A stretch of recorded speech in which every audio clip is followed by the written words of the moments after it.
Hello everybody, welcome back to Hair Impact.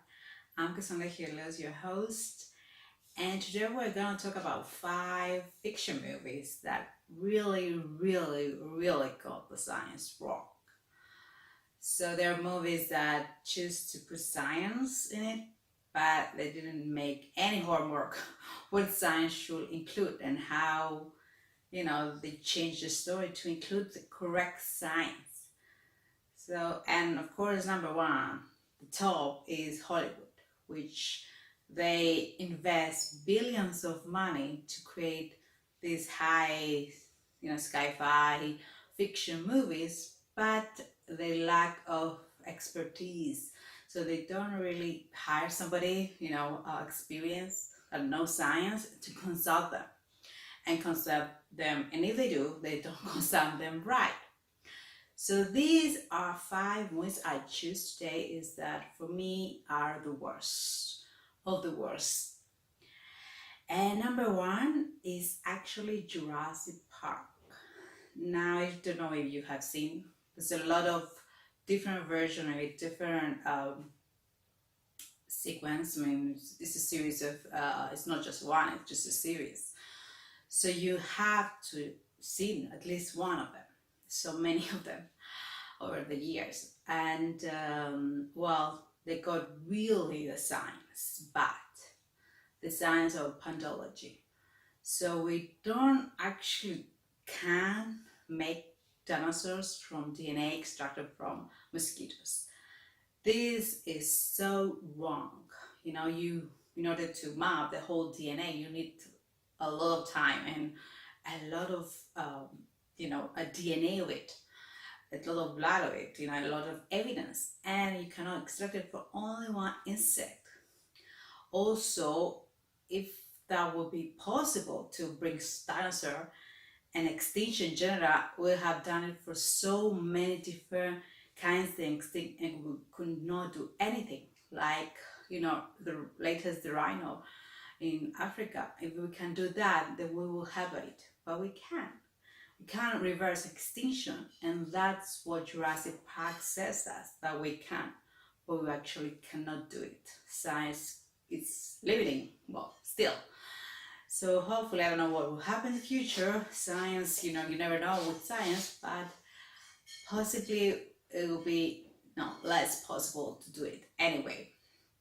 So, number two, I don't know if you have seen it. There's also again a different version of it. So there's old one in I think it was the 50s or 2008.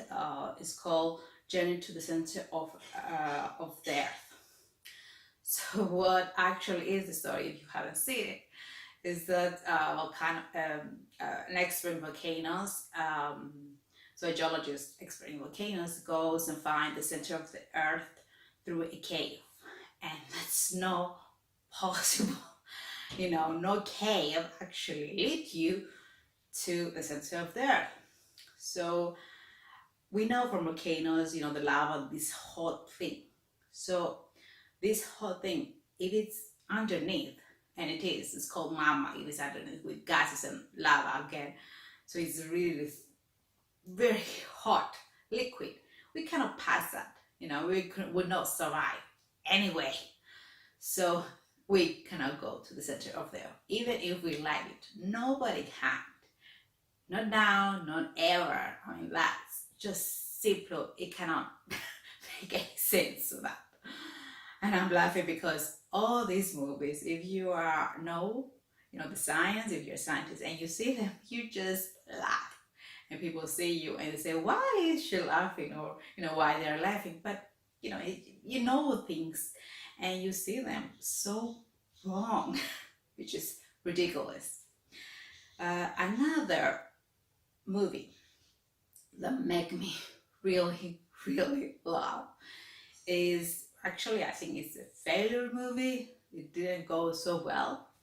Is Waterworld. If you've seen it, is Kevin Costner movie.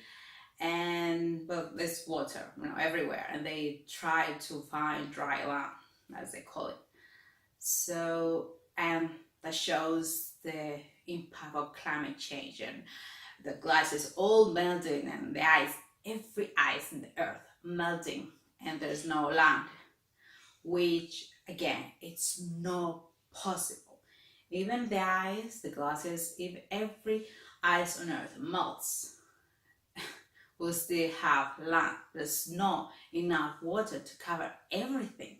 Yes, the sea level will rise some meters, and some cities near the, the seaside, yeah, they will disappear because of it, but not everything. I mean, we will still have, the rest of the land. So water world, totally junk science. That's what they say, actually. Another movie which is not bad, okay, it is bad from the science part, but it has also some positive side, is Pompeii. So you haven't seen it, it's 2000, I think, 14, if I'm not correct. So, you've seen the story how Pompeii was disappeared because of Vesuvius, the volcano. And a part of it is true. They got really right the city of Pompeii. It was amazing. I mean, they did a really good job there.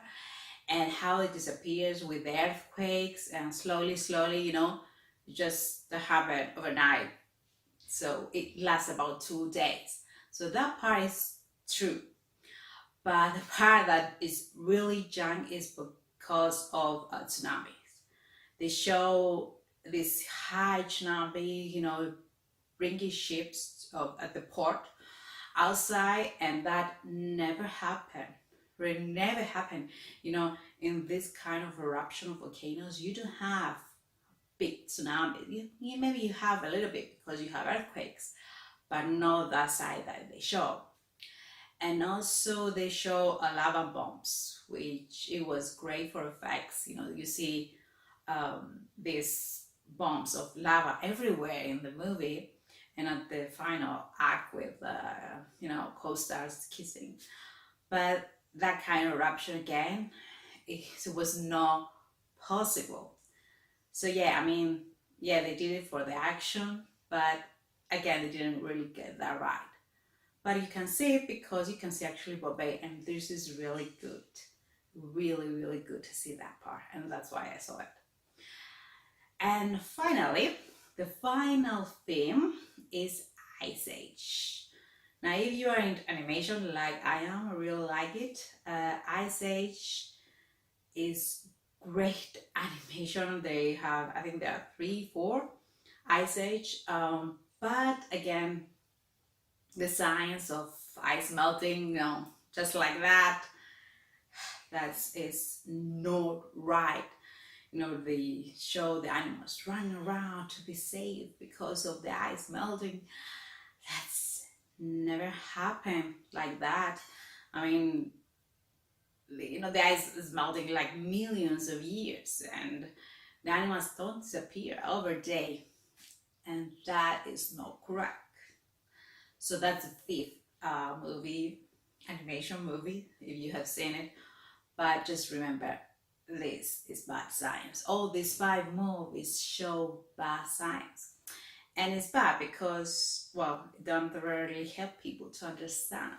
Yes, it's good for high, effects, and people are amazed. But again, it doesn't show true science. So thank you for being with me again on Hair Impact. I hope you enjoyed today's episode, and I'll see you next time with another episode.